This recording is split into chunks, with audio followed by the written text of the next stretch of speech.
आप ही जैसे बच्चों को ध्यान में रखते हुए बहुत सारे बच्चे ऐसे हैं जो अभी तक पढ़ नहीं पाए, यानी कि पता ही नहीं चला कि भाई बैच शुरू हो गया।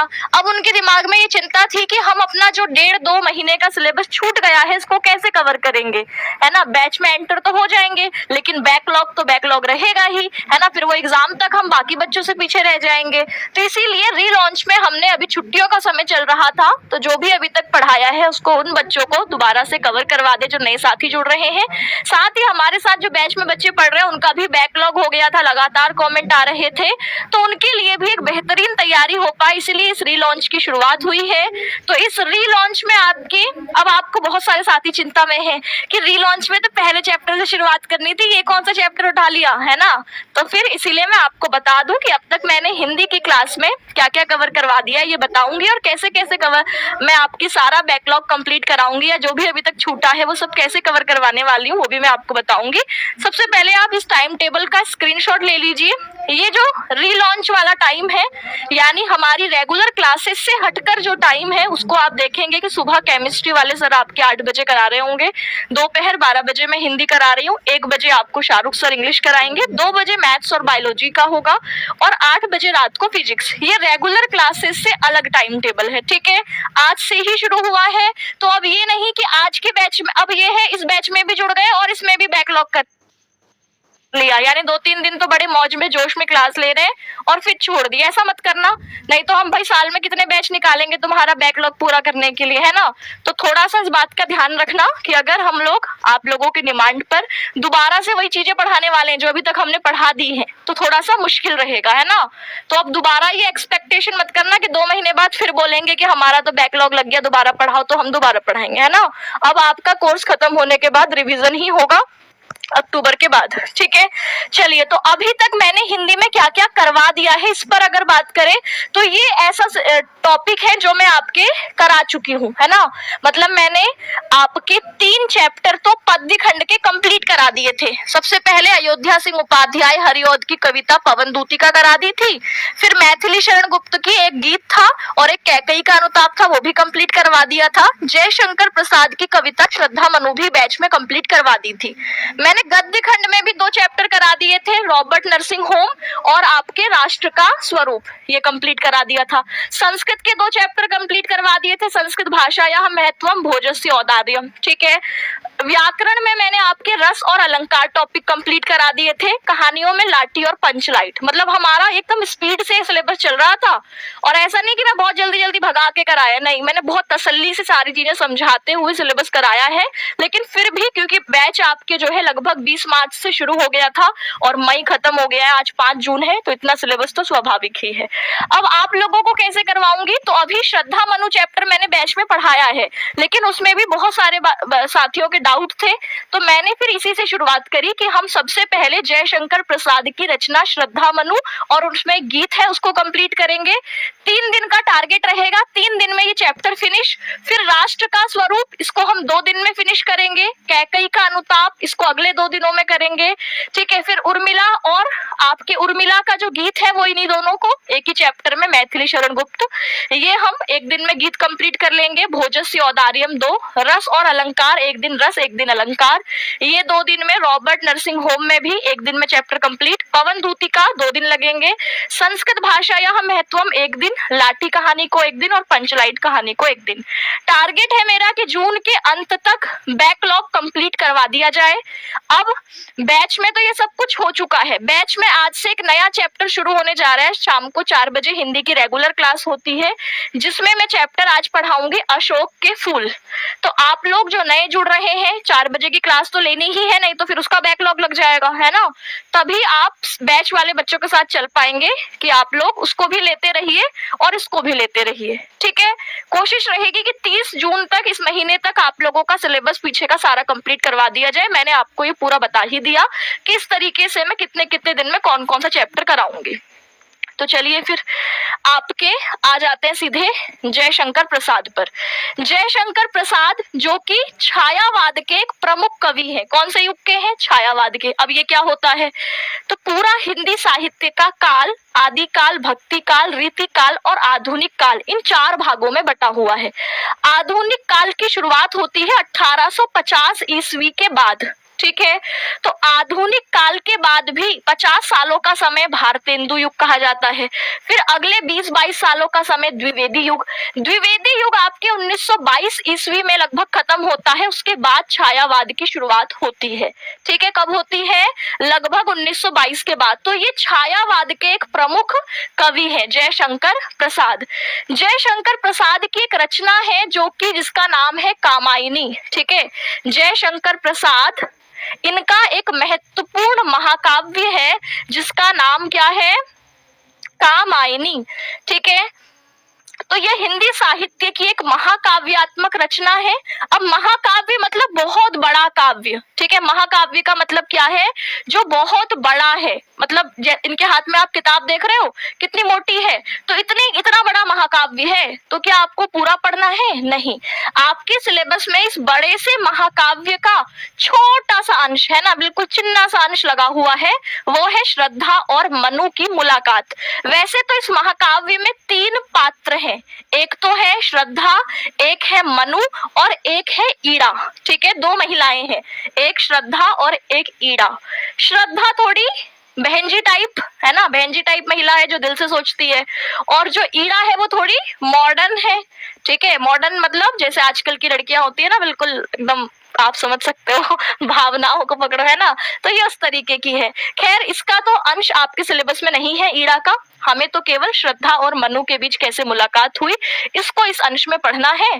तो हम यहाँ पर कामायनी बड़े से महाकाव्य का छोटा सा अंश श्रद्धा और मनु। ठीक है, क्या है नाम इसका? श्रद्धा लड़की का नाम है, मनु लड़के का नाम है।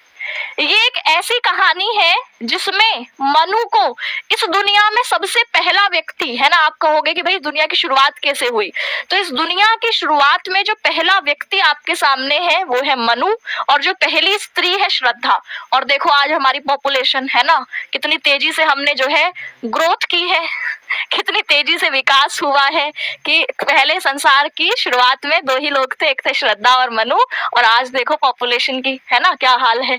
तो इस तरीके से ये दुनिया का पहला पुरुष आप इसको कह सकते हो, और ये दुनिया की पहली स्त्री जिसका नाम है श्रद्धा। ठीक है, तो हमारे सिलेबस में कहानी की शुरुआत होती कैसे है कि एक जल प्रलय आया है। जल प्रलय समझते हैं ना, बिल्कुल चारों तरफ पानी ही पानी, है ना, सब कुछ उजड़ गया है, केवल एक व्यक्ति बचा है, इसका नाम है मनु। ठीक है, इसका नाम क्या है? मनु। तो यहाँ पर कहानी की शुरुआत प्रलय, प्रलय यानी जहाँ पर सब कुछ खत्म हो जाता है, सब कुछ नष्ट हो जाता है, कुछ नहीं बचता, उससे शुरुआत होती है। और उस विनाश में पूरा संसार खत्म हो चुका है, लेकिन इत्तेफाक से मनु बच जाता है ना। तो अब मनु ने अपनी आंखों के सामने सब कुछ खत्म होते हुए देखा, सब कुछ बर्बाद होते हुए देखा, तो बेचारे को झटका लग गया है ना, डिप्रेशन में आ गया है मनु कि ये क्या हुआ, मतलब जीवन इतना जो है वो क्षणिक है कि थोड़ा सा आपके तूफान आया और मर गया। मतलब आप किसी को अपने सामने मरते हुए देखो कि अभी सब कुछ सही था और अचानक दुनिया खत्म हो गई, तो कितना बड़ा झटका लगेगा। तो ऐसे ही यहाँ पर मनु को भी वही उदासी और वही झटका लगता है। अब मनु बेचारा, सारी दुनिया खत्म हो गई है। बचपन में मैं सोचती थी कि सारी दुनिया खत्म हो जाएगी तो मैं सबसे पहले चीज की दुकान में भागूंगी, है ना, क्योंकि वहां तो कोई होगा नहीं रोकने टोकने वाला, पैसे भी नहीं लगेंगे, सारी चीज एक बार में खा जाऊंगी, है ना। तो ये बचपन के ख्याल थे कि सारी दुनिया खत्म हो जाए, बस मैं अकेली बचूं और सारी चीज की दुकान जो होती है, चॉकलेट, है ना, क्रैक्स आता था हमारे टाइम पे छोटे छोटे पैकेट में, वो सब मैं खा जाऊंगी। लेकिन वास्तविकता, ये तो बचपन की कल्पना है, वास्तविकता में तो ऐसा होता नहीं। अब जब ये बेचारा अकेला बच गया है, अब इसको नई शुरुआत करनी है।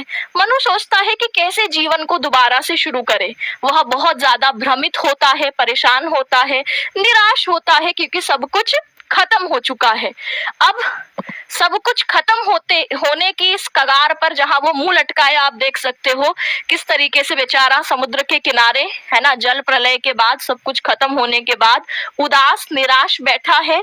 तभी आ जाती है श्रद्धा। ठीक है, लड़की का नाम क्या है? श्रद्धा।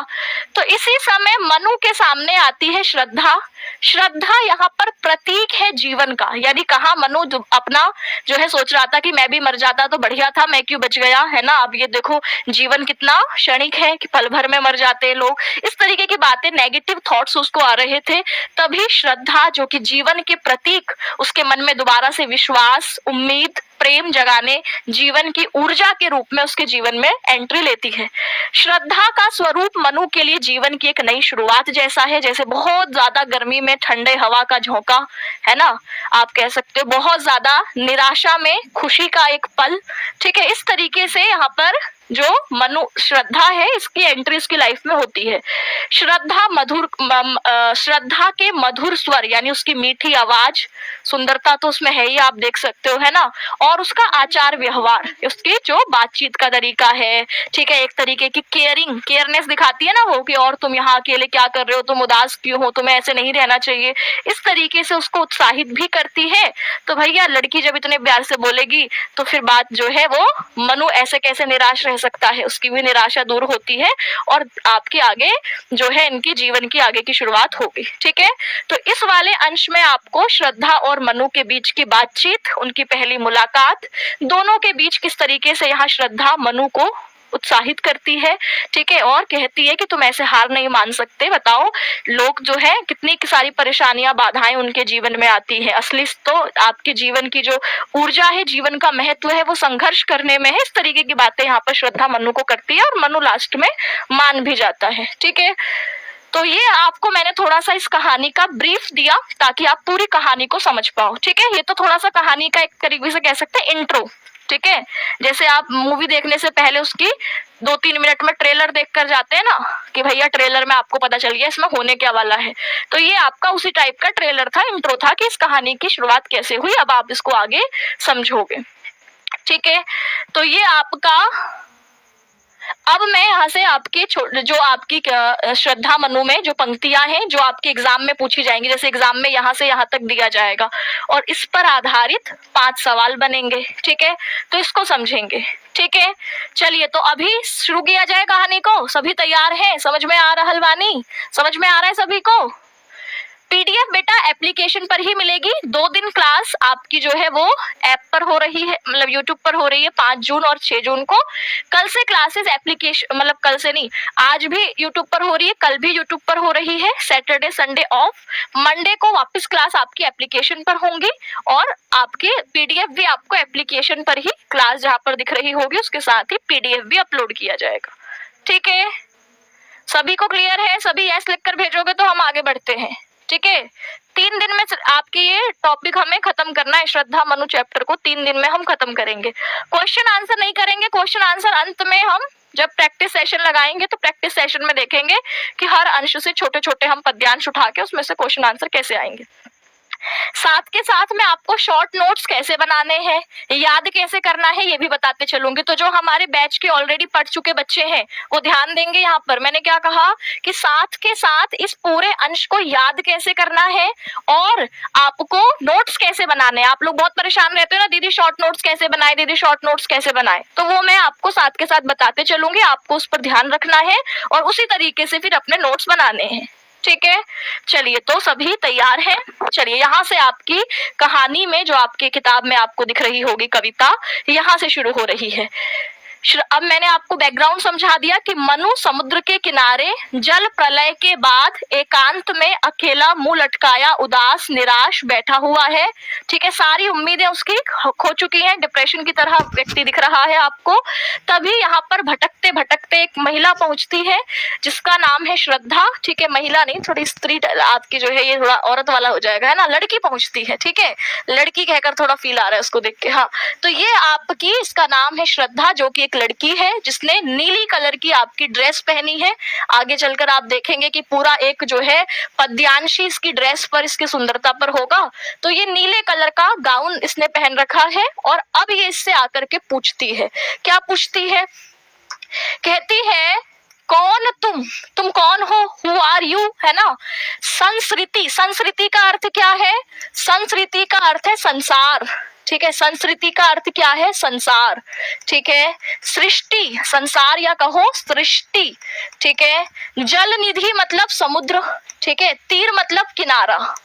तुम कौन हो जो समुद्र के किनारे बैठे हो, तीर मतलब किनारे, ठीक है। क्या पूछती है कि कौन तुम कौन तुम संस्कृति यानी संसार, जल निधि यानी सागर, तीर यानी किनारे।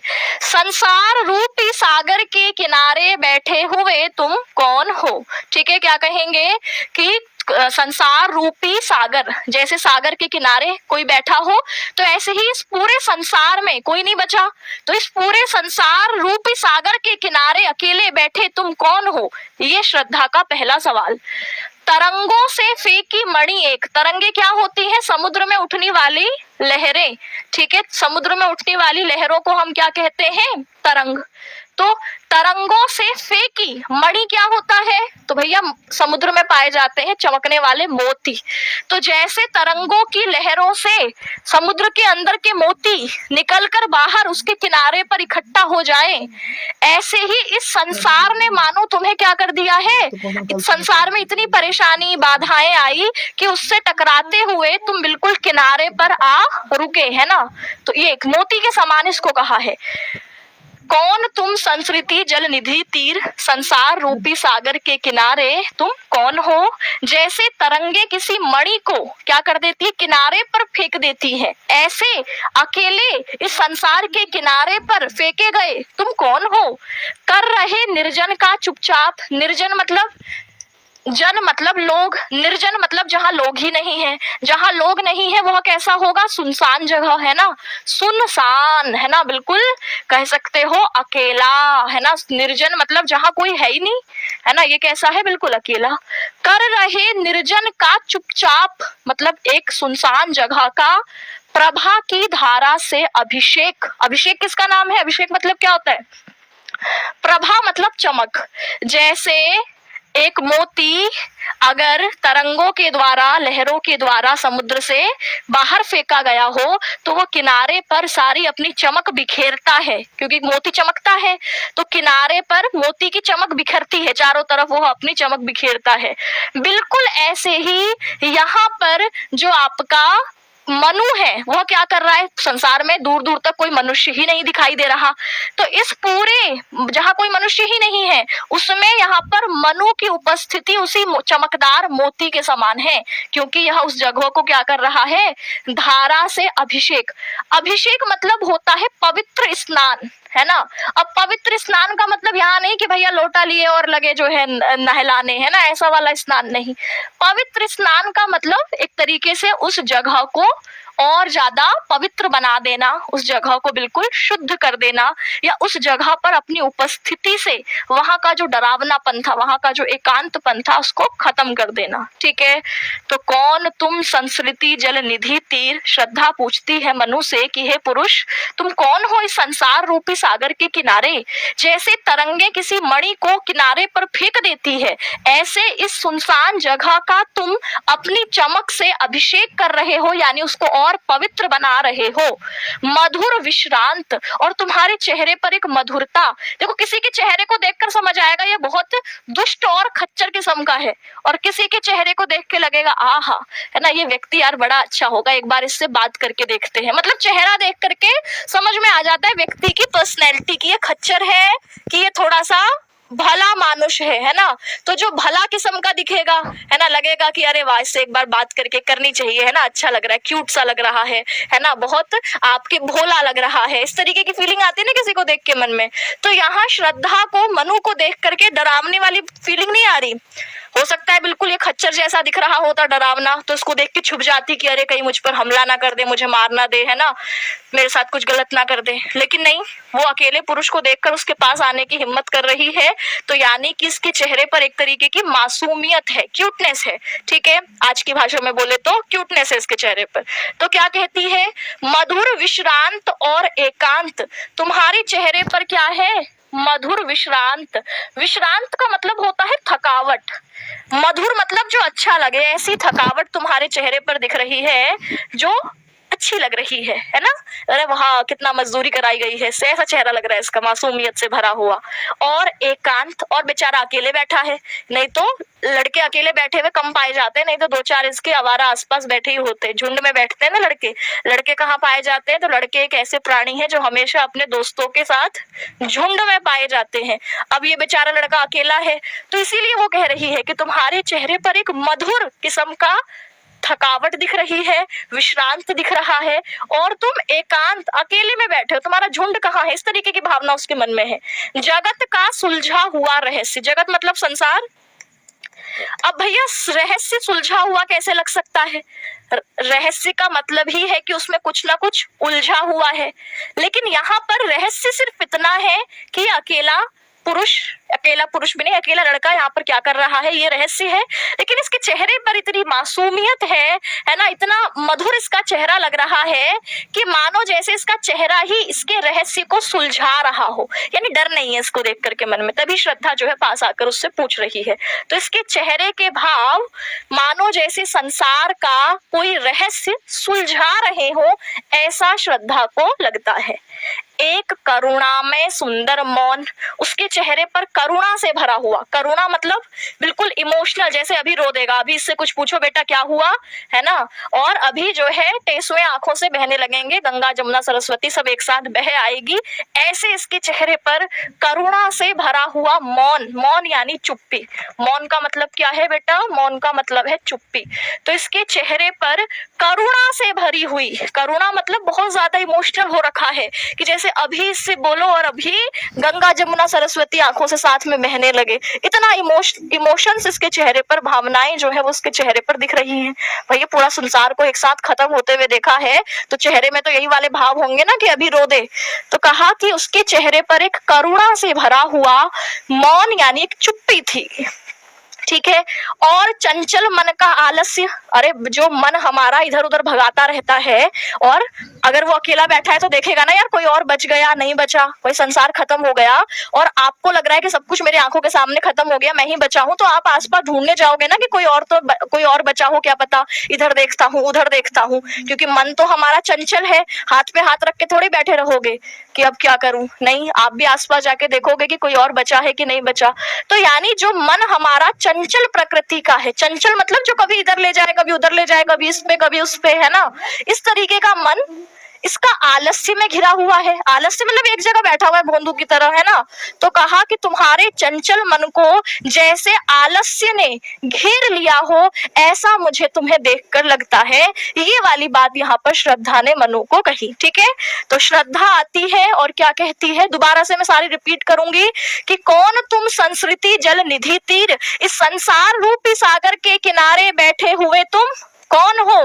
तरंगों से फेंकी मणि एक, ऐसा लगता है जैसे तरंगे समुद्र में बहने वाली लहरें किसी मणि को फेंक कर किनारे पर ले आती हैं, ऐसे तुम इस निर्जन, इस एकांत जगह का क्या कर रहे हो? चुपचाप अपनी चमक से अभिषेक, यानी जैसे कोई किनारे पर पड़ी हुई मणि उस एकांत जगह को अपनी चमक से भर देती है, ऐसे तुम इस चुपचाप जगह को अपने उपस्थिति से पवित्र कर रहे हो। तुम्हारे चेहरे पर एक मधुर थकावट दिख रही है, तुम्हारे एकांत अकेले हो, और तुम्हें देखकर जैसे ऐसा लगता है जैसे तुम इस संसार के कोई रहस्य को सुलझा रहे हो। तुम्हारे चेहरे पर करुणा से भरा हुआ मौन है, चुप्पी है, और ऐसा लगता है जैसे तुम्हारे चंचल मन को आलस्य ने घेर लिया है, तभी तुम मुंह लटकाए भोंदू की तरह इधर बैठे हो, है ना। तो यहाँ पर पीडीएफ में आपको हर एक शब्द का अर्थ अलग से भी दिख रहा होगा, ठीक है, जैसे बाद में आप रिवीजन करते हो। अब मैं इस तरीके से खिचड़ी पकाकर लिखती हूँ कि हो सकता है एक पल के लिए आपको लगे कि उस दिन क्या बताया था, यहाँ पर तो समझ ही नहीं आ रहा। तो अगली स्लाइड पे चले जाना है, परेशान नहीं होना है, अपने छोटे से दिमाग पे ज्यादा जोर नहीं डालना है, ठीक है। आगे यहाँ पर हर शब्द का अर्थ आपको पीडीएफ में भी दिखेगा, इसको पढ़ लेना है एक बार, ठीक है। अब यहाँ पर एक होता है संदर्भ। संदर्भ लिखो, प्रस्तुत पद्यांश का आएगा तो उसका मतलब है आपको लिखना है प्रस्तुत पद्यांश हमारी हिंदी की पाठ्य पुस्तक के पंद्यखंड में संकलित कविता श्रद्धा मनु से लिया गया है। इसके कवि जयशंकर प्रसाद हैं। तो यानी ये वाला अंश आपके सिलेबस में कहाँ लगा है, इसको आप बता देते हो तो उसको कह देते हैं संदर्भ, ठीक है। प्रसंग आपके पेपर में जनरली लिखने के लिए नहीं आता है। प्रसंग होता क्या है, तो इस पूरे पद्यांश में क्या बात कही गई है, इसको हम संदर्भ कह देते हैं। जैसे मैं किसी फिल्म के बारे में बोलूं कि डीडीएलजे फिल्म का प्रसंग बताइए, तो आप वहां बताओगे कि एक राज था, एक सिमरन थी, और इनकी इनको मिलन पर ही पूरी ही जो फिल्म है वो ये है कि दोनों की कैसे मिलकर के शादी होगी, कैसे इनके पिताजी लास्ट में बोलेंगे जा सिमरन जा। तो अब आपने मुझे उस पूरी फिल्म का एक आइडिया दे दिया कि उस पूरे फिल्म में है क्या। तो ऐसे ही इस पूरे पद्यांश का क्या आइडिया था उसको हम प्रसंग कहते हैं। यहाँ पर प्रलय के बाद श्रद्धा मनु को निर्जन यानी एकांत स्थान में चुपचाप देखकर उसके बारे में पूछती है और उसके बारे में जानने के लिए उत्सुक है। इतना ही इस पद्यांश में मतलब हम 2-3 लाइनों में ये आइडिया दे दें कि इस पद्यांश में था क्या, उसको हम कहते हैं प्रसंग। इसका आसान शब्दों में यहाँ हिंदी अर्थ भी लिखा होगा पीडीएफ में जब आपको व्याख्या रिवाइज करनी होगी। जैसे आप लिखते हो कि श्रद्धा मनु से पूछती है तुम कौन हो, जैसे समुद्र की लहरें किनारे पर चमकीले रत्न फेंक देती है, वैसे ही यह संसार रूपी सागर तुम्हें मानो जैसे इस जगह पर ले आया है। यहाँ तुम चुपचाप बैठकर अपनी आभा से, अपनी चमक से इस स्थान को और सुंदर बना रहे हो, पवित्र कर रहे हो, जैसे कि कोई रत्न किनारे पर रेत को सजाते हैं, उसको पवित्र करते हैं। श्रद्धा कहती है तुम्हारा स्वरूप इस संसार के रहस्यों जैसा गहरा और सुगठित है। रहस्य मतलब जो गहरा है। तुम्हारे चेहरे के भाव मानो जैसे तुम्हारे रहस्यों को उजागर करते हैं। तुम्हारा मौन करुणा से भरा है, पर तुम्हारा मन कभी कभी जैसे आलस्य और चंचलता में डूब जाता है। ये देख रहे हो उसका चेहरा, है ना, मासूम लग रहा है ना, बिल्कुल, कि क्या से क्या हो गए देखते देखते, है ना, मासूम थे लेकिन क्या से क्या हो गए देखते देखते। वो बाद में पता चलेगा आगे, जब जो मनु है वह एक थर्ड जो आपकी गर्ल इसकी लाइफ में आएगी जिसका नाम है ईड़ा, है ना, उसके चक्कर में श्रद्धा को छोड़कर भाग जाता है। तो फिर हम देखेंगे कितने मासूम थे, क्या से क्या हो गए देखते देखते, फिर ये वाला गाना याद आएगा, है ना। चलो अभी तक तो फिलहाल ऐसी नौबत नहीं आ रही है, आपके सिलेबस में नहीं आएगी। तो ये हमने इसकी व्याख्या समझी। अब यह पद्यांश जयशंकर प्रसाद की कविता श्रद्धा मनु से लिया गया है, जिसमें श्रद्धा मनु से प्रश्न करती है कि तुम कौन हो। यहाँ मनु एक रहस्यमय चरित्र है जिसके बारे में हमें कुछ नहीं पता। तो श्रद्धा एक निर्जन स्थान में सुनसान जगह पर अकेला चुपचाप उसको देखती है और उसके विषय में जानना चाहती है। तो पहली पंक्ति इसकी संस्कृति जल निधि तीर। तो संस्कृति का अर्थ संसार, मतलब जीवन का संसार, है ना, मान लो जीवन रूपी संसार हो। जल निधि का अर्थ होता है गहरा समुद्र। तीर का अर्थ होता है तट या किनारा, अतः संस्कृति जल निधि तीर का मतलब हो गया संसार के सागर के किनारे पर बैठे हुए तुम कौन हो। तरंगों से फेंकी मणि एक। तो जैसे समुद्र की लहरें किनारे पर रत्न या मणि को फेंक देती है, वैसे ही यह मनु उस निर्जन तट पर अनमोल रत्न की तरह फेंका हुआ है। निर्जन का चुपचाप प्रभा की धारा से अभिषेक। तो यहाँ पर निर्जन मतलब बिल्कुल सुनसान अकेला स्थान, वहां पर मनु चुपचाप बैठा है और उसकी आभा या चमक मानो उस जगह को एक प्रकार से अभिषेक कर रही है, उसको पवित्र कर रही है, जैसे मानो पवित्र जल से तिलक लगाया जाता है। यहाँ अभिषेक का प्रयोग उस स्थान को आलोकित करने के, पवित्र करने के अर्थ में हुआ है।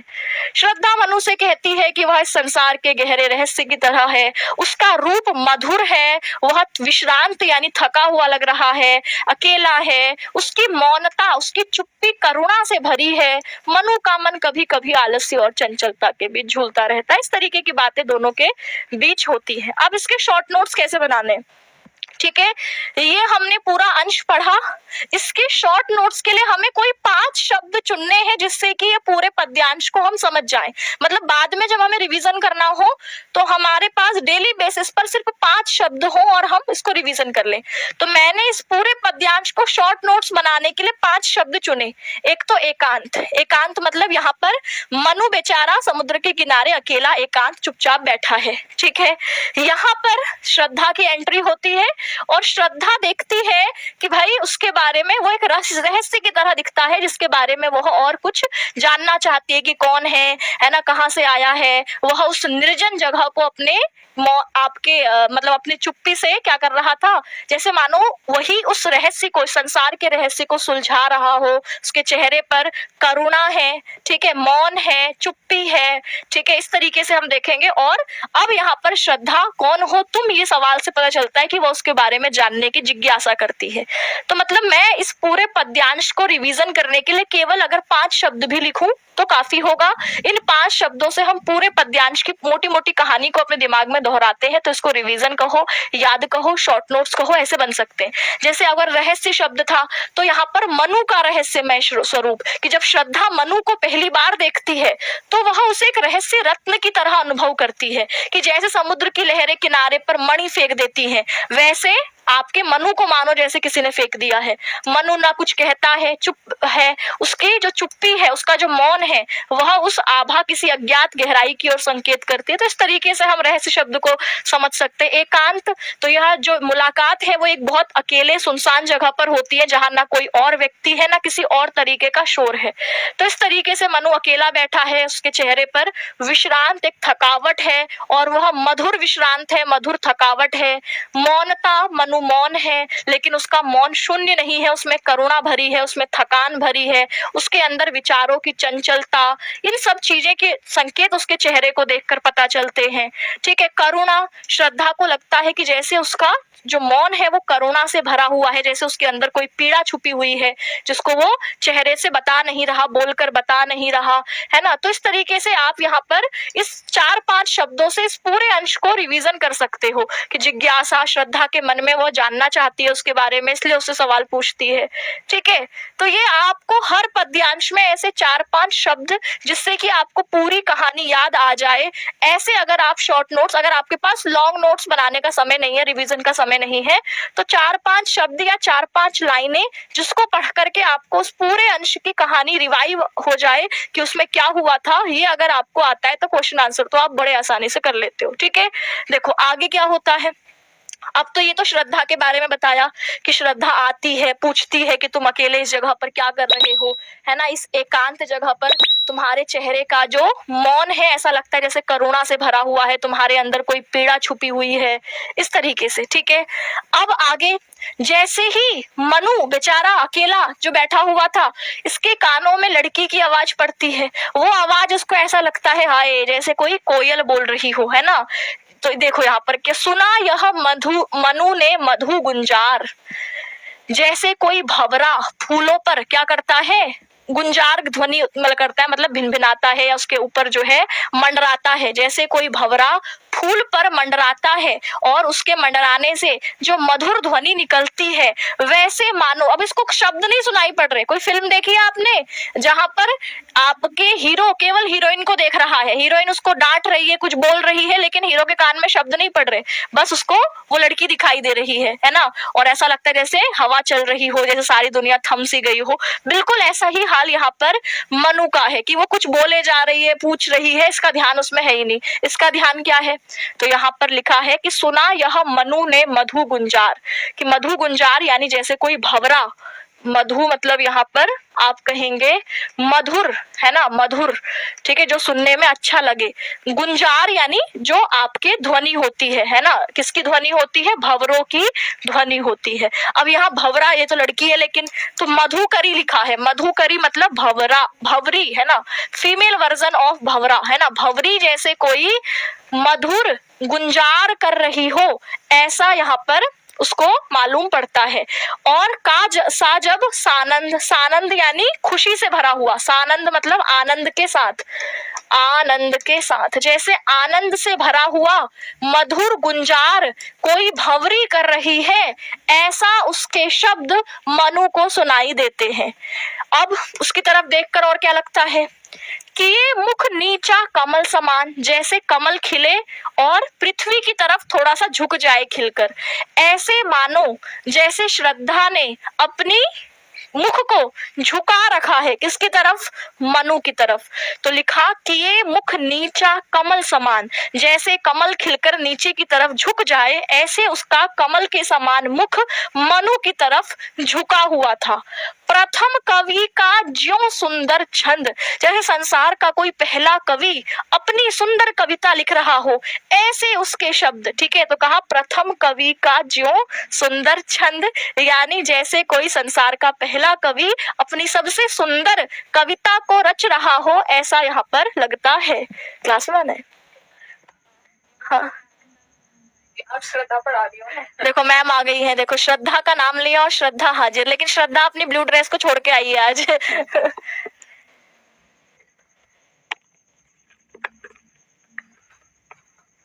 हेलो बेटा। तो आप लोगों की क्लास तो भाई बड़ी अच्छी चल रही है और मैंने सोचा कि भाई बिना श्रद्धा के तुम्हारी क्लास कैसे कंप्लीट हो सकती है। ठीक, तो बढ़िया है, सब लोग पढ़ते जाओ बस ऐसे ही। और क्लास को अपने दोस्तों को जो है शेयर भी जरूर कर देना, क्योंकि देखो ये रीलॉन्च बैच इसीलिए स्टार्ट किया गया है बेटा, क्योंकि दोबारा से वो बच्चे भी पढ़ सके। फिर बहुत सारे बच्चों का बैकलॉग होता है और हर बार सेम चीजें होती हैं, तो इस बार ऐसा नहीं होना चाहिए। ठीक है, तो बिना कहे, और मैं लाइक तो इतने कम कम देख रही हूँ, बताओ कितने कम लाइक, इतने सारे बच्चे। जब तक 2000 लाइक नहीं होंगे ना, मैं जाऊंगी नहीं, इधर नहीं हटूंगी। ठीक है, और देखो बिल्कुल श्रद्धा की जगह पर खड़ी हुई हूँ। ठीक, तो आई होप तुम लोगों को श्रद्धा वाली जो स्टोरी का तुम लोग इंतजार कर रहे थे ना, तो वो हाँ देख ली होगी तुम लोगों ने। ठीक, बाकी बायो की क्लास तुम्हारी 2 बजे है, तो सब लोग तैयार रहेंगे। ठीक है, 2 बजे हम लोग उसमें मिलेंगे। ठीक बेटा, तो चलो अब मुझे दिख नहीं रहे, जल्दी जल्दी जल्दी 2000 लाइक। ठीक है, फिर मैं जाती हूँ, वरना तुम्हारा समय बर्बाद हो जाएगा। इतनी इंटरेस्टिंग स्टोरी जो तुम पढ़ रहे हो ना श्रद्धा वाली। ठीक, चलो तो अच्छे से पढ़ते रहो ऐसे ही, और बैकलॉग क्रिएट नहीं करना इस बार।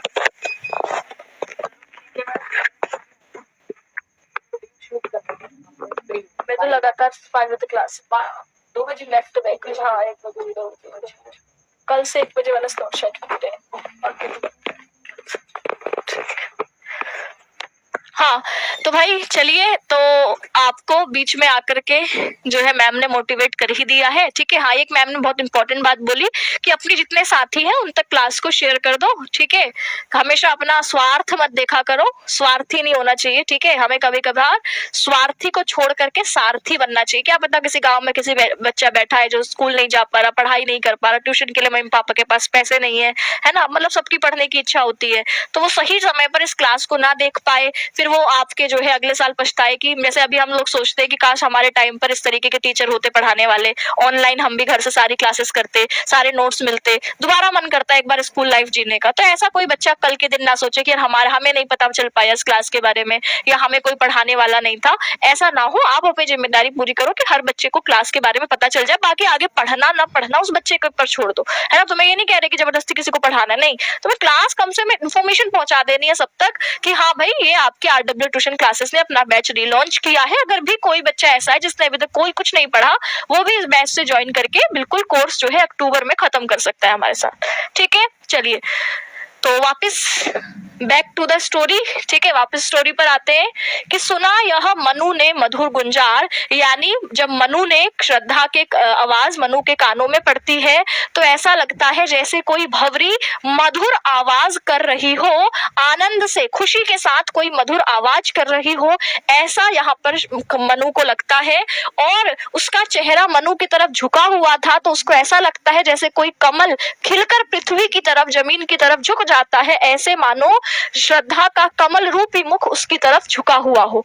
जैसे किसी प्रथम कवि का जो सुंदर छंद, जैसे कोई प्रथम कवि की सबसे सुंदरतम कविता हो, ऐसा उसका बोला हुआ शब्द इसको लग रहा है। अचानक से एक झटका सा लगता है, जैसे तुम लाइब्रेरी में पढ़ रहे हो बिल्कुल डूब करके, और अचानक से खुशबू का झोंका निकले, है ना। खुशबू का झोंका समझ रहे हो ना, कि तुम्हें लगे कि हाँ कौन आया, है ना, खुशबू नाक में पड़ती है और तुम बिल्कुल जो है अपनी गर्दन उठा करके बगुले की तरह देखने लगते हो, और फिर जो है आंखों से ही उसको सीट तक छोड़कर आते हो। तो इस तरीके का भाव यहाँ पर मनु के मन में है कि एक झटका सा लगा सहर्ष, और ये झटका कैसा लगा, खुशी वाला, कि हाँ इस अकेले जगह में मैं बेचारा इतना निराश मुंह लटकाए हुए था, अचानक ये जोर का झटका, ये खुशी का झटका किसको महसूस होता है।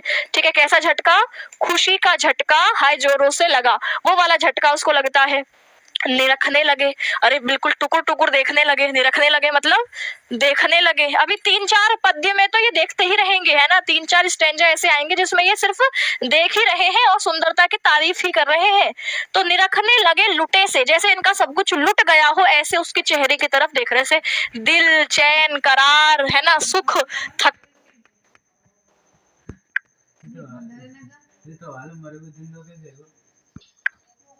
चैन करार, है ना, सुख थकान दुख सब जैसे ले गई हो, ये सब कुछ लुट चुका हो, ऐसे एकटक टुकुर टुकुर उसकी तरफ देखने लगे। और मन में आया कौन गा रहा यह सुंदर संगीत, है ना। ऐसा नहीं लग रहा कि सवाल पूछ रही है, ऐसा लग रहा है जैसे कोई गाना सुना रही हो इनको। तो मन में आता है कौन गा रहा यह सुंदर संगीत। अब बताओ यहाँ पर श्रद्धा ने गाना गाया कि सवाल पूछा, भाई साहब कौन हो यहाँ पर, अकेले क्या कर रहे हो, है ना, ये पूछा है, लेकिन उसको लग रहा है कि गाना गा के सुना रही है। तो कौन गा रहा यह सुंदर संगीत, ऐसा उनके मन में आता है। और कुतूहल, कुतूहल मतलब जिज्ञासा, कुतूहल मतलब जिज्ञासा, बेचैनी, है ना, जिज्ञासा या कहो आपकी बेचैनी, है ना, चैन मांगू ना करार मांगू, है ना। तो इस तरीके की जो बेचैनी है इसके अंदर और जिज्ञासा है, वह मौन ना रह सकी, यानी चुप ना रह सकी। अब आ रहा है हाय हाय इसका नाम पता चल जाए बस एक बार, कैसे पूछूं इसका नाम, है ना, कहाँ से आई होगी, इस तरीके की बातें उसके मन में चलने लगी। यानी उनके अंदर की जिज्ञासा, कुतूहल, बेचैनी की ये कौन है, कहाँ से आई है, ठीक है, मेरे पास क्या कर रही है, मुझसे क्या पूछ रही है, इस तरीके की बातें चुप नहीं रह सकी, यानी मौन ना रह सकी। ठीक है, कठिन शब्दों के अर्थ हमें यहाँ दिख ही रहे हैं। मधुर मतलब मीठा, है ना, गुंजार, गूंज, ध्वनि, मधुकरी, भवरा, यहाँ पर भवरी कर दो, फीमेल वर्जन ऑफ भवरा। ठीक है, सानंद यानी आनंद के साथ, मुख नीचा बिल्कुल संकोच के मारे, शर्म के मारे, जैसे चेहरा झुका हुआ हो, है ना, और कमल समान जैसे कमल का फूल झुका हुआ रहता है। प्रथम कवि जैसे वाल्मीकि पहले कवि कहे जाते हैं, जैसे उनका सुंदर रामायण है तो ऐसे सुंदर पंक्ति पहले कवि की हो। झटका मतलब जैसे भावनात्मक झटका लगता है ना, तो आपके उत्सहर्ष यानी खुशी के साथ एकदम कौन आया ऐसे टुकुर टुकुर देखने लगते हैं, है ना, निरखने लगे, ध्यान पूर्वक देखने लगे। लुटे हुए से जैसे अचंभित, चौंक कर, है ना, क्योंकि चारों तरफ सब कुछ खत्म हो गया था। कौन गा रहा, ये मधुर वाणी बोलने वाला कौन है। कुतूहल जानने की तीव्र इच्छा, जिज्ञासा। मौन यानी चुप्पी, कि अब चुप नहीं रह पाएंगे, अब तो पूछना पड़ेगा कि बहन जी आपका नाम क्या है ना, बहन जी करके पूछेंगे, कुछ और करके पूछेंगे। चलो देखते हैं, इसकी व्याख्या पढ़ लेते हैं। तो प्रस्तुत पद्यांश में उस समय का वर्णन है जब प्रलय के बाद मनु की भेंट श्रद्धा से होती है और उसकी आवाज से मनु पर क्या प्रभाव पड़ा है, इसको इस पद्यांश में दिखाया है। तो ये हो गया प्रसंग कि इस पूरे पद्यांश में क्या दिखाया है। अब इसकी व्याख्या, जब श्रद्धा ने मनु से पूछा तुम कौन हो, तो उसकी आवाज मनु को बहुत मीठी मधुर लगी, जैसे कोई भंवरा फूलों के पास गुनगुना रहा हो। उसकी आवाज सुनकर मनु को बहुत आनंद मिला। श्रद्धा जब सवाल पूछती है तो उसका शर्म से उसका मुख झुका हुआ रहता है, जैसे कोई कमल का फूल मानो नीचे की तरफ झुक गया हो। उसका यह भाव मनु को बहुत सुंदर लगता है। मनु को श्रद्धा की मीठी बातों में वही सुंदरता दिखाई देती है जो किसी महान कवि की पहली कविता में होती है। वे आवाज सुनकर चौंक जाते हैं क्योंकि वह जगह तो एकदम सुनसान थी। अब वे जानने को उत्सुक हो जाते हैं कि मीठा गीत सा बोलने वाली सुंदर स्त्री है कौन। मनु के मन की चुप्पी टूट जाती है और वे श्रद्धा की तरफ ध्यान से देखने लगते हैं। ठीक है, अब देखो, लाइब्रेरी में तुमसे कोई एक नई लड़की आई लाइब्रेरी में, है ना, और तुम बिल्कुल लाइब्रेरी की एंट्री करते सबसे पहली सीट में तुम ही दिखे उसे। तो अब उसे पूछना था कि लाइब्रेरी का ऑनर कहाँ है। अब लाइब्रेरी है तो थोड़ा सा धीरे ही बोलेगी, एकदम चिल्ला चिल्ला के नहीं पूछेगी, है ना, बिल्कुल तुम्हारी तरफ आकर के कि यहाँ पर कौन है, ऑनर कौन है ना, मुझे बात करनी, इस तरीके से बोलेगी। अब तुम्हारे मन में ख्याली पुलाव इतने सारे पक जाएंगे कि इसने मुझसे ही पूछा, है ना, मुझसे जो है धीरे धीरे मेरे पास आकर के बोला। अब तुम इसी को जो है ज्यादा बढ़ा चढ़ा के अंदर ही अंदर तुम्हारे लड्डू फूटने लगेंगे। ऐसे ही यहाँ पर मनु के साथ हुआ है कि ठीक है भाई, वो घूम रही थी, है ना, उसको भी कोई नहीं दिख रहा होगा तो पूछ लिया उससे कि कौन हो, कहाँ से आए हो। अब यहाँ पर मनु के मन में अलग ही ख्याली पुलाव पकने लगे हैं, है ना। तो ये यहाँ पर इस तरीके से दिखाया गया है।